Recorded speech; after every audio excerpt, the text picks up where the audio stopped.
Hello friends. നമ്മൾ ഇന്ന് ഒരു ഒരു ലേഡീനെയാണ് വരയ്ക്കണത്. ചെറിയൊരു റെഫറൻസ് എടുത്തിട്ട് ഞാനത് എന്താ പറയുക, ഒരു ഒരു ഔട്ട്ലൈൻ ഇട്ടിട്ട് ഇത് വരയ്ക്കണതാണ്. ഫ്രീ ഹാൻഡാണ്, പ്രാക്ടീസിങ് പോലെ തന്നെയാണ്. ചെറുതായിട്ട് പെൻസിൽ ഷെയ്ഡ് ചെയ്തിട്ടുണ്ട്. ഇതാണ് നമ്മൾ മെയിനായിട്ട് നമ്മൾ ഉദ്ദേശിക്കുന്നത്. പിന്നെ നമ്മുടെ പ്രാക്ടീസ് എല്ലാവരും ചെയ്യുന്നുണ്ടെന്ന് പ്രതീക്ഷിക്കുന്നു. അല്ലെങ്കിൽ കാണുന്ന പുതിയ ആളാണെങ്കിൽ പോലും പറയണത് പ്രാക്ടീസ് എല്ലാ വിഷയങ്ങളിലും നമുക്ക് ചെയ്യാവുന്ന ഒരു കാര്യമാണ്.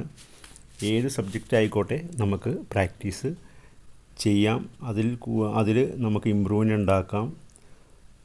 അതുകൂടാതെ നമുക്ക് ആ ഒരു സബ്ജക്റ്റ് അല്ലെങ്കിൽ ആ ഒരു ടോപ്പിക്ക് അല്ലെങ്കിൽ നമ്മുടെ ആ ഒരു വർക്ക് ഈസി ആയിട്ട് നമുക്ക് ഹാൻഡിൽ ചെയ്യാൻ പറ്റും. So practice compulsory. ഓക്കെ. ഞാൻ കഴിഞ്ഞ ദിവസം ഡിപ്രഷനെ കുറിച്ച് കുറച്ച് ഒരു കഴിഞ്ഞ വീഡിയോയിൽ ഇങ്ങനെ കുറച്ച് കാര്യങ്ങളൊക്കെ ഇങ്ങനെ പറഞ്ഞിട്ടുണ്ടായിരുന്നു. അപ്പോൾ നമുക്ക് ഇന്നിപ്പോൾ ഞാൻ ഇങ്ങനെ സംസാരിക്കുന്നത് ഹാപ്പിനെസ് തന്നെയാണ്. ഹാപ്പിനെസ് എന്നുള്ള വാക്കാണ് ഞാൻ ഉദ്ദേശിക്കുന്നത് കേട്ടോ. കാരണം ഡിപ്രഷൻ എന്നുള്ള ഇത് ഓവർകം ചെയ്യണമെങ്കിൽ നമ്മുടെ ഉള്ളിൽ ഇത്തിരിയെങ്കിലും ഹാപ്പിനെസ് ഉണ്ടായിരിക്കണം.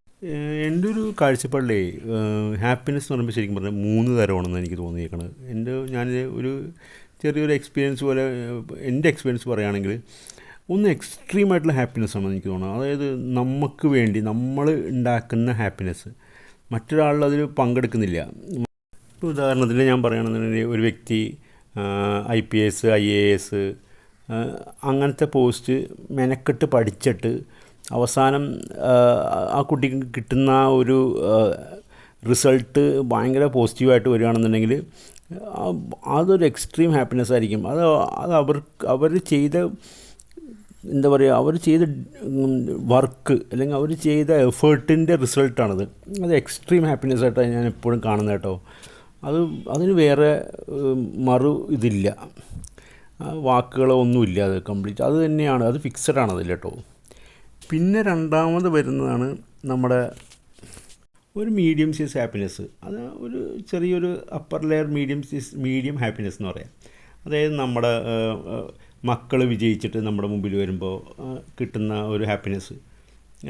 ഓക്കെ, അവർ പടിപടിയായിട്ട് ഉയർന്നു വരുന്നതിന് അത് കണ്ട് നിൽക്കുമ്പോൾ ഉള്ള ഒരു ഹാപ്പിനെസ്, അതാണ് രണ്ടാമത്തെ വരുന്ന ഹാപ്പിനെസ്. അതിൽ നമ്മൾ യഥാർത്ഥത്തിൽ നമുക്കതിൽ റോളൊന്നുമില്ല, പക്ഷെ നമ്മളതിൽ പുറത്ത് നിന്ന് അവരുടെ ഓരോ വിജയങ്ങൾ നമ്മൾ ആസ്വദിക്കണതാണ്. അതിൽ കിട്ടുന്ന ഒരു ഹാപ്പിനെസ് അത് വേറെ പ്രത്യേകിച്ച് അമ്മമാർക്കൊക്കെ മക്കൾ ഭയങ്കരമായിട്ട് കയറി വരുമ്പോൾ കിട്ടുന്ന ഒരു പ്രത്യേകതരം ഹാപ്പിനെസ് ആയിരിക്കും.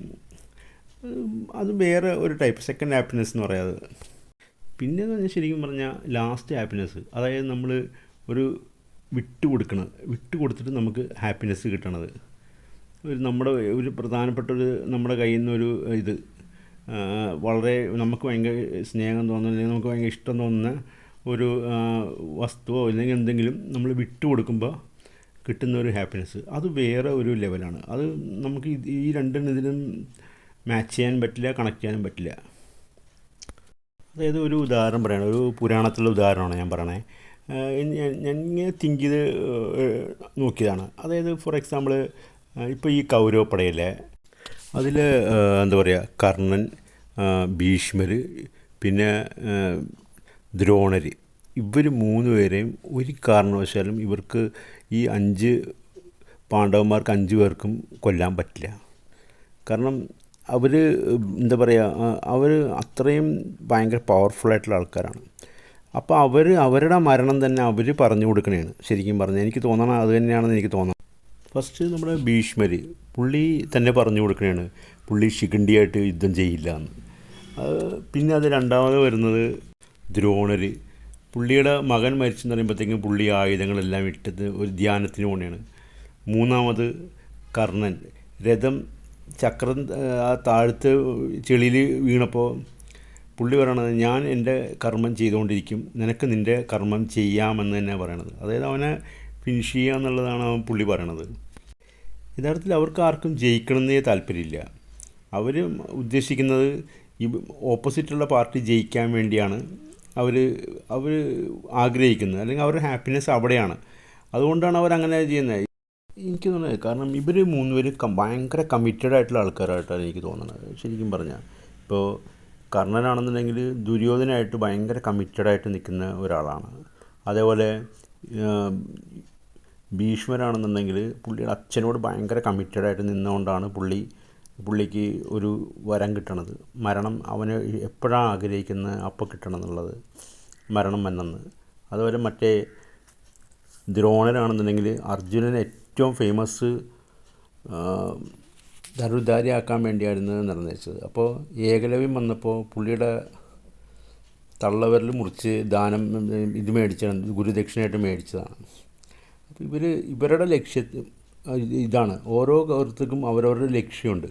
അത് വിട്ട് കഴിഞ്ഞപ്പോഴത്തേക്കും പിന്നീട് അവരെല്ലാം ഹാപ്പിനെസ് എന്ന് പറഞ്ഞാൽ കൊടുക്കുക എന്നുള്ളതാണ്. അത് എനിക്ക് തോന്നുന്നു അങ്ങനെ തന്നെയാണ് എനിക്ക് തോന്നുന്നത്. കൊടുക്കുക, നമ്മൾ ഹാപ്പിനെസ് വരുന്നത് ഇപ്പോൾ അവരുടെ ശത്രുക്കളാണെങ്കിൽ പോലും അത് അക്സെപ്റ്റ് ചെയ്യണതാണ്. ഓക്കെ, ഞങ്ങൾ റെഡിയാണ്, നിങ്ങൾ ജയിക്കുന്നതാണ് ഞങ്ങൾക്ക് ഹാപ്പിനെസ് എന്നുള്ള രീതിയിലാണ് അവർ കാണിക്കുന്നത്. അപ്പോൾ എനിക്ക് തോന്നുന്നത് ഇത് തന്നെയാണ്, ഹാപ്പിനെസ് യഥാർത്ഥ നമ്മുടെ ഉള്ളിൽ നിന്ന് തന്നെ വരുന്നതാണ്. അത് നമ്മൾ ക്രിയേറ്റ് ചെയ്യണതാണ്. ഒന്നില്ലെങ്കിൽ നമ്മൾ മറ്റൊരാളുടെ എന്താ വിജയം കാണുമ്പോൾ ഹാപ്പിനെസ് കാണുന്നതും, പിന്നെ ഒന്ന് നമ്മൾ സ്വന്തമായിട്ട് വിജയിച്ച് എക്സ്ട്രീം ലെവലിൽ ഹാപ്പിനെസ് കാണുന്നതും, പിന്നെ മറ്റൊരാൾ നമ്മൾ തോറ്റു കൊടുത്തിട്ട് മറ്റൊരാൾ ജയിക്കുമ്പോൾ കിട്ടുന്ന ഒരു ഹാപ്പിനെസ്, അത്രയേ ഉള്ളൂ. അങ്ങനെയാണെന്ന് എനിക്ക്. അപ്പോൾ നമ്മുടെ ഉള്ളിൽ നിന്ന് വരുന്ന ഓരോ തീരുമാനങ്ങളാണ് നമ്മളെ ഇതിലേക്ക് നയിക്കണതെന്ന് എനിക്ക് തോന്നണം കേട്ടോ.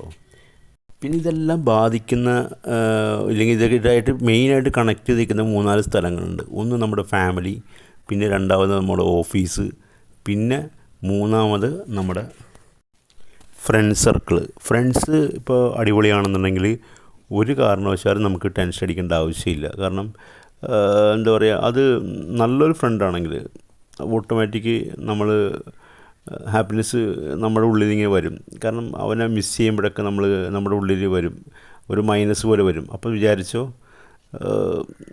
അവൻ്റെ പ്രസൻസ് നമ്മുടെ ഹാപ്പിനെസ് ബാധിക്കുന്നുണ്ടെന്നുള്ളതാണ് കേട്ടോ. നല്ല ഫ്രണ്ട്സ് ഉണ്ടാക്കുക എന്നുള്ളതാണ് ഏറ്റവും വലിയത് ഇമ്പോർട്ടൻ്റ്. പിന്നെ നമ്മുടെ ഡ്രോയിങ് ഏകദേശം കംപ്ലീറ്റ് ആയിക്കൊണ്ടിരിക്കുന്നു എന്ന് എനിക്ക് കുറച്ചും കൂടി ഒരു ഇതുണ്ട്. ഒരു റെഫറൻസ് എടുത്തിട്ട് ചെയ്തതാണ്, പെൻസിൽ ഷെയ്ഡ് ചെയ്തിട്ട് ചെയ്തിരിക്കുന്നതാണ്. ഇഷ്ടപ്പെട്ടെങ്കിൽ ചെറിയൊരു ലൈക്ക് കൊടുത്തേക്ക്. ഓക്കെ, അപ്പോൾ നമ്മൾ പറഞ്ഞ കാര്യം ഇത് തന്നെയാണ്. ഫ്രണ്ട്സ് നല്ല ക്വാളിറ്റിയുള്ളതാണെന്നുണ്ടെങ്കിൽ ഡെഫിനറ്റായിട്ടും നമ്മൾ അത് ത്രൂ നമ്മൾ കണക്ട് ചെയ്ത് നിൽക്കും. ഹാപ്പിനെസ് നമ്മൾ അത് ത്രൂ കണക്ട് ചെയ്ത് നിൽക്കും.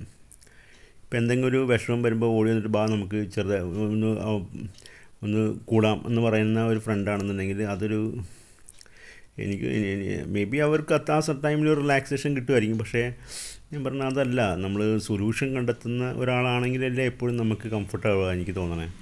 ഇപ്പോൾ ചിലർ പറയുമ്പോൾ നമുക്കൊന്ന് ജസ്റ്റ് ഒന്ന് പോയി ഒന്ന് ചെറുതൊരെണ്ണം വീശിയാൽ അല്ലെങ്കിൽ ചെറുതൊരെണ്ണം അടിച്ച് കഴിഞ്ഞാൽ ശരിയാവുന്ന കാര്യമുള്ളൂ എന്ന് പറഞ്ഞാൽ അതല്ല ഫ്രണ്ട്സ് എന്ന് പറഞ്ഞാൽ ശരിക്കും പറഞ്ഞാൽ ആ പ്രശ്നം സോർട്ട് ഔട്ട് ചെയ്ത് കൊടുക്കുക. ഓക്കെ, നമ്മൾ വർക്ക് ഏകദേശം ഫിനിഷ് ആയിട്ടുണ്ട്. Okay, thank you. Yes, hello. Thanks for watching the video. Have a nice day. Bye.